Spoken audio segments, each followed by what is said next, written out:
മുഖ്യമന്ത്രി പിണറായി വിജയനെ വേദിയിലിരുത്തി വാഴ്ത്തുപാട്ട്. ആലാപനത്തിന് മുമ്പേ ഏറെ ചർച്ച ചെയ്യപ്പെട്ടിരുന്ന സ്തുതിപ്പാട്ടിൽ നിന്ന് സെക്രട്ടേറിയറ്റിലെ ഇടതു സംഘടനാ പ്രവർത്തകർ പിന്മാറിയില്ല. ചെമ്പടയ്ക്ക് കാവലാൾ എന്ന ഗാനം മുഖ്യമന്ത്രിയുടെ സാന്നിധ്യത്തിൽ തന്നെ പാടി അവസാനിപ്പിച്ചു. 100ഓളം വനിതകളും പുരുഷന്മാരും ചേർന്ന് മുഖ്യമന്ത്രി വേദിയിൽ വരുമ്പോഴും മടങ്ങിയപ്പോഴും ഗാനം ആലപിച്ചു.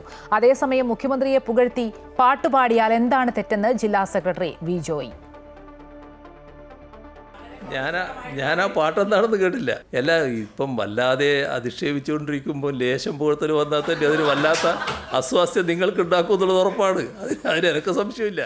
എപ്പോഴും ഇകഴ്ത്തിക്കൊണ്ടിരിക്കുമ്പോൾ ഇടയ്ക്ക് ലേശം പുകഴ്ത്തിയാൽ എന്ത് എന്ന മുഖ്യമന്ത്രിയുടെ ചിരി തന്നെയായിരുന്നു സെക്രട്ടേറിയറ്റിലെ ഇടതനുകൂല സംഘടനയ്ക്ക് കിട്ടിയ പിൻബലം.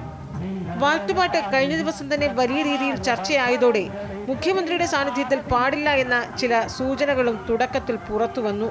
എന്നാൽ കേരള സെക്രട്ടേറിയറ്റ് എംപ്ലോയീസ് അസോസിയേഷന്റെ സുവർണ ജൂബിലി മന്ദിരത്തിന്റെ ഉദ്ഘാടനം മുഖ്യമന്ത്രി നിർവഹിക്കുമ്പോൾ സെൻട്രൽ സ്റ്റേഡിയത്തിൽ ഗാനാലാപനത്തിനായി ഒരുക്കങ്ങൾ തുടങ്ങിക്കഴിഞ്ഞു.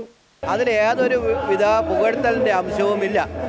സഖാവ് പിണറായി കേരളത്തിൻ്റെ മുഖ്യമന്ത്രിയായി കഴിഞ്ഞ 9 വർഷക്കാലം നടത്തിയ വികസന പ്രവർത്തനങ്ങൾ അക്കമിട്ട് പറഞ്ഞിട്ടുള്ളതാണ്. പിണറായി കേരളത്തിൻ്റെ വികസന നായകൻ മാത്രമല്ല, കേരളത്തിൻ്റെ രക്ഷകൻ കൂടിയാണ്. വനിതകളും പുരുഷന്മാരുമടക്കം 100ഓളം പേർ ചേർന്ന് മുഖ്യമന്ത്രി പിണറായി വിജയനെ പുകഴ്ത്തി ഗാനം ആലപിച്ചു.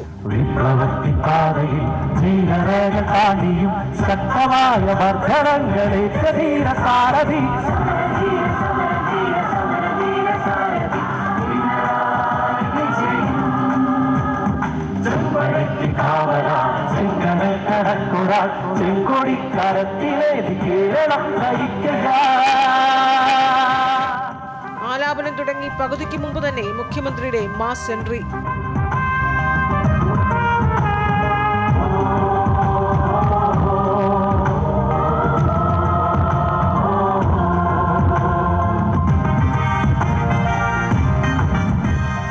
പിന്നെ മുഖ്യമന്ത്രി വേദിയിലിരുന്ന് പുകഴ്ത്തുപാട്ട് ആസ്വദിച്ചു.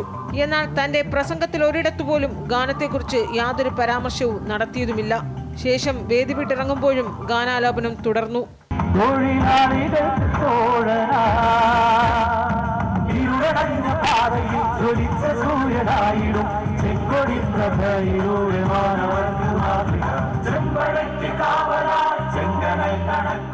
എന്നാൽ അതിനുശേഷം സംസാരിച്ച ജില്ലാ സെക്രട്ടറി വി ജോയി ആകട്ടെ മുഖ്യമന്ത്രിയെ പുകഴ്ത്തിപ്പാടിയാൽ എന്താണ് കുഴപ്പമെന്ന ചോദ്യം ഉന്നയിച്ചു.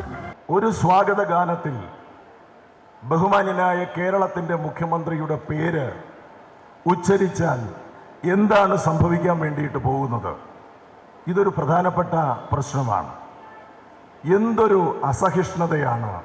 വ്യക്തിപൂജ അനുവദിക്കുന്ന പാർട്ടിയല്ല എന്ന് ആവർത്തിക്കുമ്പോഴും മുഖ്യമന്ത്രിയുടെ സ്തുതിപ്പാട്ടുകളെ തടയാൻ പാർട്ടിയോ മുഖ്യമന്ത്രിയോ തയ്യാറാകുന്നില്ല എന്നതാണ് ശ്രദ്ധേയം. അമൃത ന്യൂസ്, തിരുവനന്തപുരം.